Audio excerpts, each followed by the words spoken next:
ፈሪሃ እግዚአብሔር ሳይኖረው አንድ ሰው ከፍቶት ወይም ከሌላ ኃጢአት እላቀቃለሁ ብሎ ተዘቅዝቆ ባህር ውስጥ ቢጸልይ አይነት ሃይማኖት የዘላለም ሕይወት ነው ማለት ምግባር አያስፈልግም ማለት ነው። እምነት ያለ ስራ የሞተ ከሆነስ ጌታ እምነት ብቻ ሕይወት ነው ለምን አለ ይላል። ኃጢአተኛ ሰው ማንም ሳያባረረው ምን ይላል አለ ይሸሻል። ራሱ በድሎ አገሩ ሁሉ ኃጢአቱን የሰማበት ነው። እግዚአብሔርን ማወቅ የምግባር ሁሉ እናት ስለሆነ ነው። እንዴት እግዚአብሔርን ማወቅ የምግባር ሁሉ እናት ይሆናል? አብንና ወልድን ማወቅ የዘላለም ሕይወት ናት ለምን አለ? ለምን በእምነት ብቻ ሕይወት የሚገኝ ከሆነ የምናኔ የቅድስና የንጽህና የምጽዋት ሁሉ መሰረት እግዚአብሔርን ማወቅ ነው። እግዚአብሔር ማደሪያ እንደሆን ከገባን እግዚአብሔር ንጹህ ነገር ይወዳልና ቤታችን አናረክስም ብላችሁ ትነጻላችሁ። ሐዋርያት አንዲት አዳራሽ ውስጥ ተዘግተው ጭንቅ ብለው ነበር። ገብቶ መጀመሪያ የሰጣቸው ሰላም ለእናንተ ይሁን።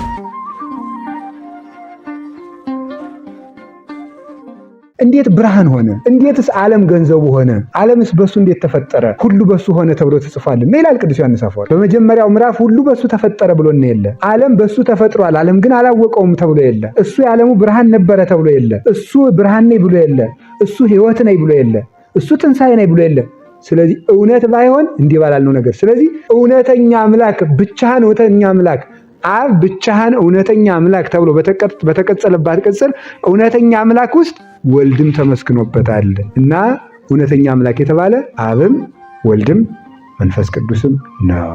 ብቻህን እውነተኛ አምላክ ያለው ብቻህን ያለው ለምንድን ነው? ብቻህን የተባለ ለምንድን ነው? ከቅዱሳን ሲሆን የጸጋ ሌላ እስከምን ለመለየት ነው? ከጣዖታት ለመለየት የባህሪ ሌላው በውሸት ነው አምላክ የሚባል ከጣዖታት ለመለየት ነው እንጂ ከወልድ እንዳለየውማ ከራሱ እንዳለየው የላከውንም ኢየሱስ ክርስቶስን ልጅህን ያውቁ ዘንድ ብሎ የጨመረው ስለዚህ ነው ከራሱ ጋር። ስለዚህ አብን ማወቅና ወልድን ማወቅ ምን ይባላል? የዘላለም ሕይወት በሉ እንጂ የዘላለም ሕይወት። አሁን እዚህ ላይ አንድ ነገር ልጨምራችሁ። ሊቃውንቱን አያሰፉት፣ እኔ ያላሰፋሁት እንዴት አድርግትልኛላችሁ? የዘላለም ሕይወት የሚል እንዴት በእምነት ብቻ እንዴት ዘላለም ሕይወት ይገኛል?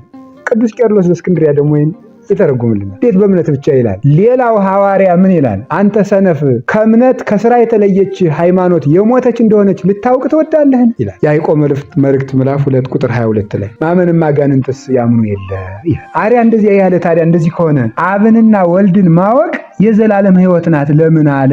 ለምን በእምነት ብቻ ሕይወት የሚገኝ ከሆነ አብን ወልድን ማወቅ የዘላለም ሕይወት የሚያሰጥ ከሆነ ያኛው እምነት ያለ ስራ የሞተ ነው እንዴት አለ? እምነት ያለ ስራ የሞተ ከሆነስ ጌታ እምነት ብቻ ሕይወት ነው ለምን አለ ይላል። ግን ብቻ አላለ። ብቻ ብሏል? ብቻ አላለ። ይቺ የዘላለም ሕይወት ናት ነው እንጂ ያለ ብቻ ብሏል እንዴ? ተናገሩ አላለ። ይቺ የዘላለም ሕይወት ናት። ስሙ ዳዊት ነው። ዳዊት ሰው ነው። እውነት በሉ እንጂ ሌላው እንጨት ነው ማለት ነው? ነው አይደለም? አይደለም አይደል? ሰው ይወላችሁ ሃይማኖት የዘላለም ሕይወት ነው ማለት ምግባር አያስፈልግም ማለት ነው? አይደለም። ይህ ስለ ሃይማኖት የተናገረበት አንቀጽ ነው። ግን ሊቃውንቱ ግን እዚህ አልፈው ብዙ አምርተውበታል። ሃይማኖት የዘላለም ሕይወት አብን ወልድን ማወቅ የዘላለም ሕይወት እንዴት ተባለ? አንድ ምን ብሎ ይናገራል?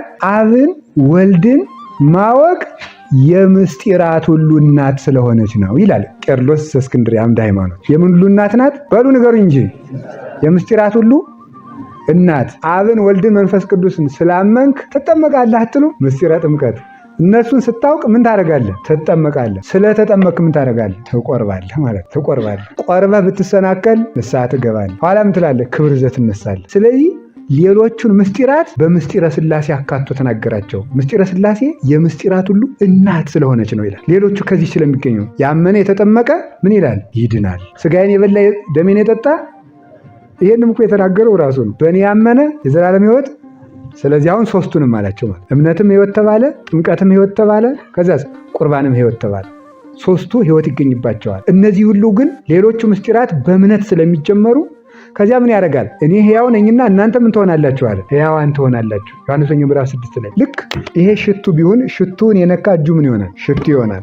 ክርስቶስ ሕይወት ስለሆነ የእሱን ስጋና ደም ስንቆርብ በሱ ሕይወትነት እኛ ምን እንሆናለን? ሕያዋን እንሆናለን። የሕያዋን ልጆች እንሆናለን። የሕያዋን ልጆች።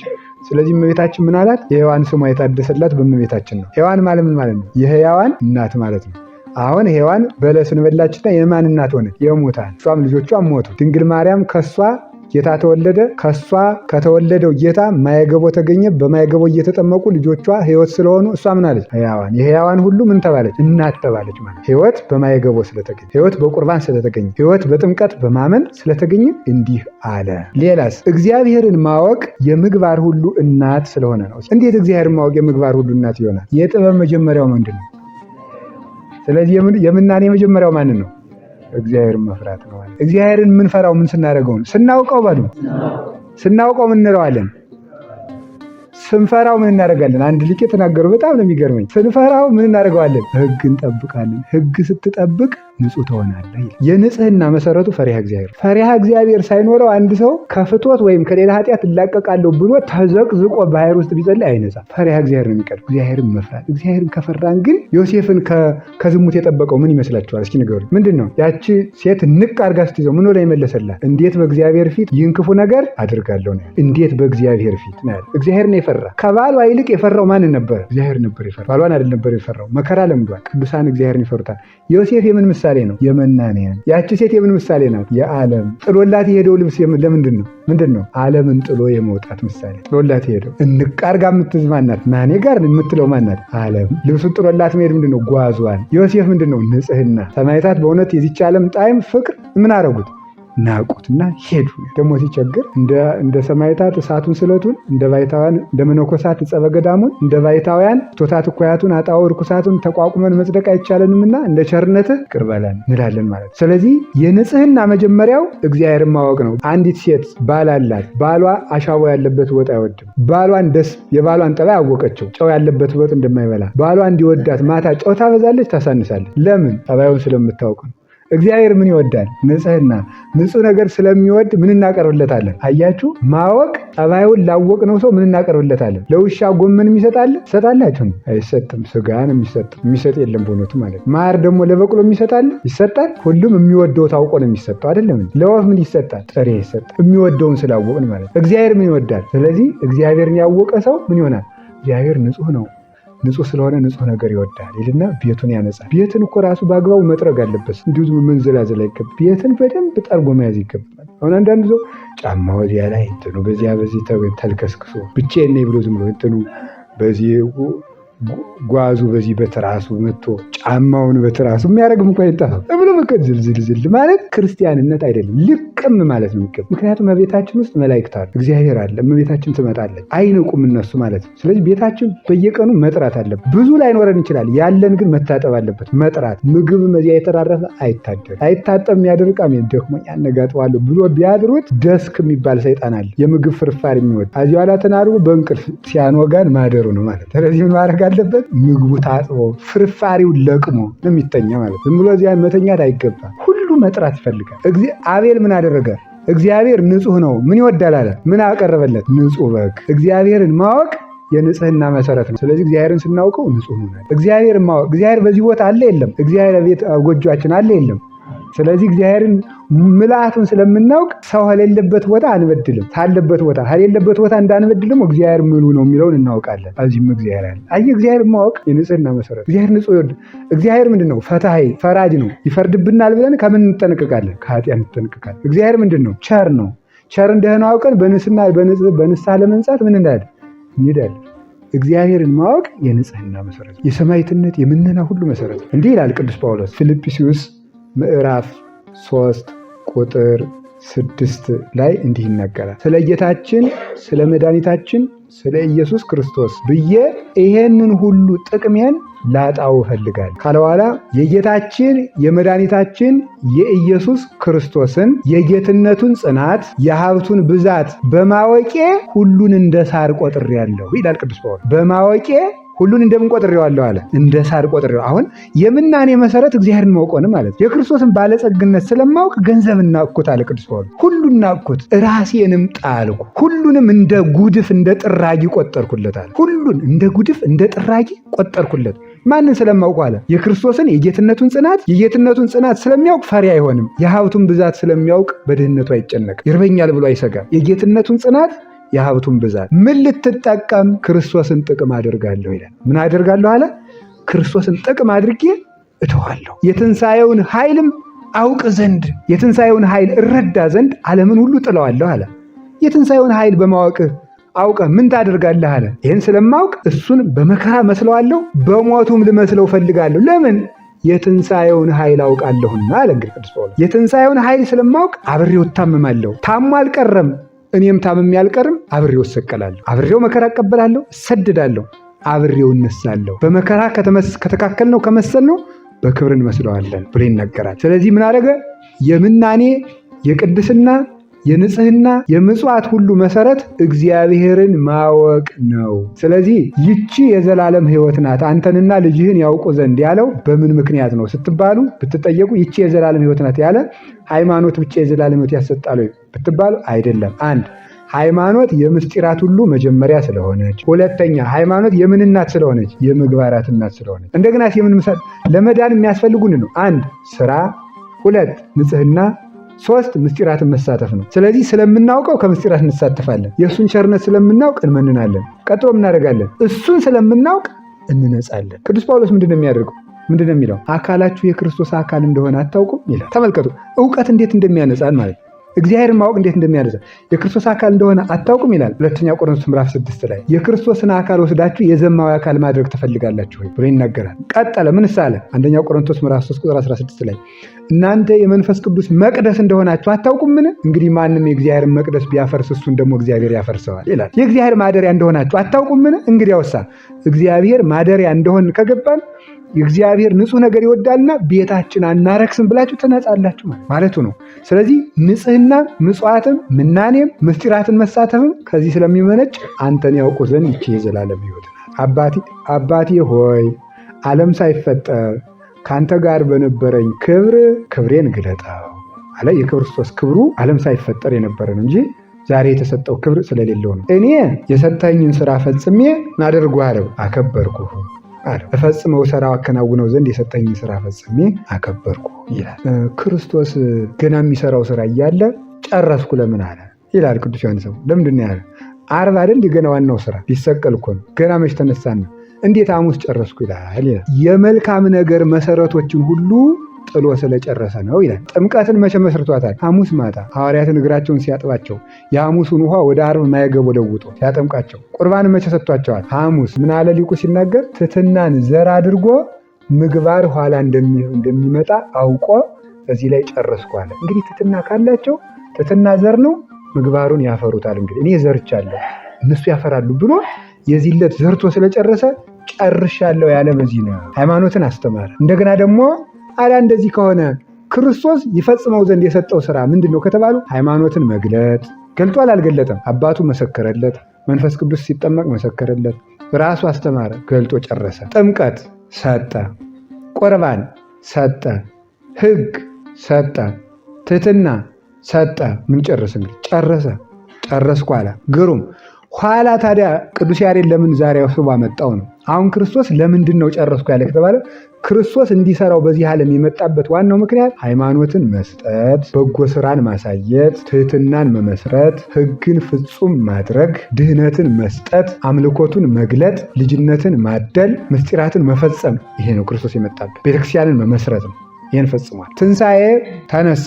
ማዕድ ከተሰራ በኋላ በልተን ስናበቃ ምናደርጋለን? ስብሐት እንላለን አይደል? ከቅዳሴ በኋላ ግብረ ዘዋብከኒ ፈጸምኩ ይባላል አይደል? ይሄ ምንድነው? ከአብይ ጾም መጀመሪያ እስከ ዛሬ ድረስ ሲከረም ሲደረግ የቀረመው የቃለ እግዚአብሔር ስብሐት ነው። መጨረሻ ላይ ድህረ ቁርባንያችን የምትባልበት ምክንያት ለከረመው ቃለ እግዚአብሔር ስብሐት ነው፣ መደምደሚያ ነው። ለምን ዛሬ የተደመደመ ነው? የትንሣኤ ዕለት ለምን አልሆነም? በትንሣኤው ሆኖ የሰራቸው ስራዎች አሉት። ጌታችን ኢየሱስ ክርስቶስ ምን አድርጓል? ሰሞኑን አንድ ለሐዋርያት ሰላም ሰጥቷል። ቤተክርስቲያን የሚጠብቃት መቼ ነው? ምንድን ነው ያ ሰላም? ቤተክርስቲያኑ ቅዳሴ ሲቀድስ አንድ ቄስ ሁል ጊዜ የሚለው አንድ ቃል እግዚአብሔር አለ። ሰላም ሰማዕታትን በመከራ የሚያጸናቸው የትኛው መስል? ይቺ ሰላም ነው። ፈሪ የሚፈራ ምንድን ነው? ይቺን ሰላም ስላላገኘ ነው። እኛ ገና ይቺ ልትጸናልን ስለሚገባ ነው። ሁልጊዜ ባስቀደስን ቁጥር አንድ ጊዜ በኃጢአት ስለምናደር ስለምትለየን ይቺ እንድትጸና ነው ቄሱ እየደጋገመ በሳምንትም በዚያም ሰላም ለኩልክሙ ይላል። ያችን ለሐዋርያት የሰጣት ሰላም ከልቡ ላይ የተመሰረተችለት ሰው ግን ምን ያልተመልከቱ ምን ይሆናል? ይሄ በምስክር አደባባይ በአንቺ ፍቅር የሰከረ ሰው አለ ማሕሌተ ጽጌው። ከዛ ምን ይላል አለ?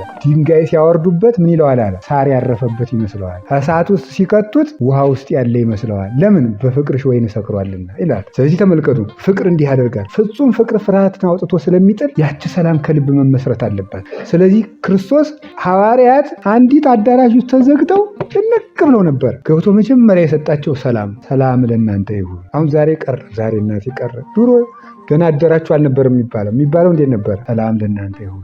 መነኮሳትም ሄደው አንዱን አባ ሰላም ለእርሶ ይሁን፣ ማወይም ሄደው ሰላም ለእርሶ ይሁን።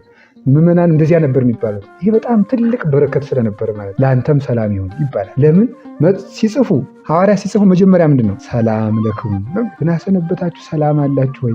ሰላም ትልቅ ሀብት ስለሆነ ማለት ሰላም የሌለው ሰው ሁሉ ጊዜ ተሐዋኪ ነው በእውነቱ ማለት። የኃጢአተኛ ምልክት አንዱ ምንድን ነው? ሰላም ማጣት፣ መረበሽ። ቃየልን ያለያችሁት ድንግጥ ሲል ኃጢአተኛ ሰው ማንም ሳያባረረው ምን ይላል አለ? ይሸሻል።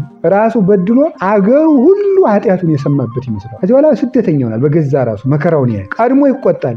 አይገርባችሁ? ቀድሞ የሚቆጣ እሱ ነው። አሁን ለምሳሌ አንድ ሰው ኃጢአቱ ወድቆ ሰሞኑን እንደው አንድ ፈተና ገጥሞ ምከረ ብትሉት የእኛ ንጹሕ እኔን ለመስደብ ፈልገ ነው አይደል ሊል ይችላል። ግን ሰውዬ ራሱን ሊሆን ይችላል፣ አልሰማም ራሱ ሊሆን ይችላል። ግን ኃጢአት ቀድሞ ያሳድዳል። ይቅርታ ግን ሰላምን ይሰጣል። ክርስቶስ ገብቶ ሰላም ለእናንተ ይሁን። ያቺ ሐዋርያት ተዘግተው ቁልጭ የሚሉባት አዳራሽ ቤተክርስቲያን ናት። ከዚያ በኋላ ምን አደረገ? ገባና ሰላም ሰጠ። አሁን እዚያ በኋላ ምንድን ያለ? ሰማይና ምድርን አጽንቶ የያዘውን ያን መንፈስን ዛሬም ላክልን፣ ጉባኤያችን እንዳይፈታ አድርግብን፣ ሁከቱን አርቅልን ብሎ ቄሱ እሑድ በሊጦን የሚጸልይልን ስለዚህ ነው። ስለዚህ ክርስቶስ ሰላምን በትንሣኤው ሰጠ። ለማን? ለቤተ ክርስቲያን በሉ። የዮሐንስ ወንጌል ምዕራፍ 20 ላይ ለቤተ ክርስቲያን ሰላሙን ሰጠ። ሰላሙን የሰጠን እግዚአብሔር የተመሰገነ ይሁን። ሰማዕታትን ለመከራ ያበቃቸው ምንድን ነው? ሰላም። ሁለት ጌታችን ኢየሱስ ክርስቶስ ሰሞኑን ምን ያደርጋል? ጥርጥርን አጥፍቷል። ምንድነው ጥርጥርን ያጠፋ? ከማን አጥፍቷል? ከቶማስ። ሌላስ ከማን አጥፍቷል? ግማሻቸው ተጠራጠሩ አለ እንጂ የተጠራጠረውስ አንድ ቶማስ ነው ይላል። አንድ ቶማስ ነው። ሌላ ግን የተጠራጠሩ ነበሩ። እነማን? ሴቶቹ ተጠራጥረው ነበር አይደል? አልተጠራጠሩ? ማርያም መግደላዊት ምንድነው ስትለው ነበር? ወስደው እንደሆነ የአትክልት ጠባቂ መስሏት ነው። ወስደው እንደሆነ ንገረኝ እያለች ታለቅስ ነበረ። አላ ግን እሱ ተገኝቶ አጽናንቶ ሃይማኖታን ማርያም ብሎ ጠርቶ ገልጦላታል። እምነቷንም በደንብ አድርጎ አሳድጎላታል። ሩጣ አዳግሩን አቅፋ ልስማው ስትል ቆይ አላረኩም እንዳትነኪኝ አላት። ደግሞ ማርግም ጭምር ነኝ ብሎ ምን ጨመረላት?